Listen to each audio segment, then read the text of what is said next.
in the world of big tech, Apple CEO Tim Cook now says government regulation is inevitable. In an interview with Axios that aired on HBO last night, Cook had this to say.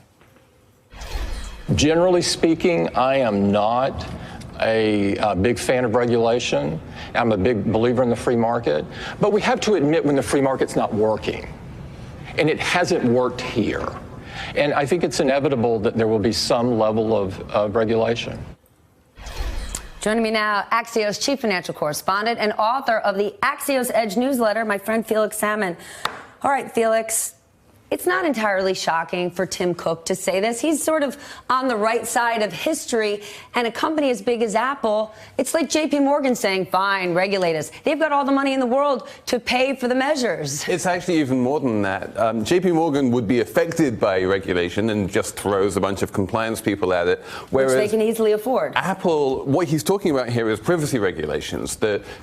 Companies like Google and Facebook make all of their money by taking our data and selling them to advertisers and Russians. Yes, we're the product. Apple doesn't make its money that way. Apple makes its money by selling gizmos and gadgets and hardware, which means they would love it if regulators came in and squashed all of their competitors like Google and Facebook and left Apple as the last man standing, basically. So last night, Kara Swisher of Recode and I spoke to Alex Stamos. He is the former chief security officer of Facebook. He was there during this whole period in question, and he actually thinks the time is coming for some sort of regulation and best practices standards for these types of companies. Listen.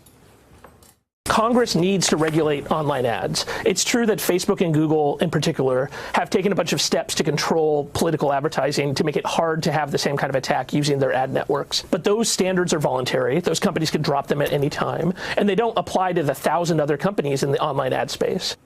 Do we think something is actually going to change? When we saw Mark Zuckerberg testify, it was an embarrassment. When you looked at the people questioning him, they were practically calling it the Facebook. But we hear over and over, Mark, Sheryl, all of them, well, we're trying, we care. If you're faced with regulation, if you're faced with losing your license to operate for a fine every time a piece of misinformation is spread, you get your act together. When I tell my children, please behave, they blow me off. When I say, if you don't do this, you will never play Fortnite for the rest of your life on Earth, they certainly get their act together. And this is why Margareta Vestager is our hero, right? Because she has been doing exactly that. Europe. She's the European Competition Commissioner. She's been coming down on these companies. These are global companies, and they are actually doing quite a good job of behaving themselves in Europe now that the paying some big fines over there. Regulators are showing some teeth. Exactly. They're paying fines. Well, the fines are not huge by the standards of their companies, but they are being forced to change their behavior, and if they don't change their behavior, the fines come in like they have to pay them every day until they change.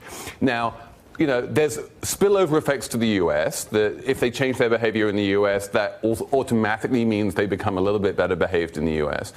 But ultimately, you're right, that if the U.S. got its act together as well, because they're based here, and said there will be fines, there will be very strict rules about how much targeting you can do, then they would be forced to move into that world. Right now, they're targeting individuals, and that's how they're making their money. And there's something very creepy about that, and Americans don't like it. Let's talk about the behemoth that Facebook has turned into. Salesforce CEO Mark Benioff has compared Facebook to cigarettes. David Kirkpatrick, who wrote The Facebook Effect, said that company today isn't the company he wrote about years ago. Why will no one consider, let's temporarily put Facebook on pause? It could be a week, it could be a month to figure out what's going on. Now, I've suggested this in the past, and people have said, what, are you crazy? There are thousands of people who depend on Facebook for their livelihood. They run small businesses. But it's not like Facebook is a platform that's curing cancer. And then it is causing this many massive problems. Is it unheard of to think, let's press pause? It's one idea. Another idea, which is incredibly simple, is just break it up. Facebook is not just one monolith. There's Instagram, there's WhatsApp, there's Messenger. There's all whose leaders, who founders have hit the door. There's Oculus. And if you force Facebook to break up into different companies who are competing with each other, and were competing with each other on user friendliness and being able to abide by the general mores of society. But now people generally accept it because it is what it is. What are you going to do?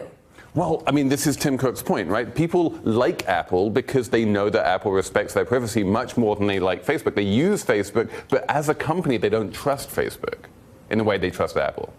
Very, very interesting. Well, sounds like anything. Maybe they need some rules. Hey there, I'm Chris Hayes from MSNBC. Thanks for watching MSNBC on YouTube. If you want to keep up to date with the videos we're putting out, you can click subscribe just below me or click over on this list to see lots of other great videos.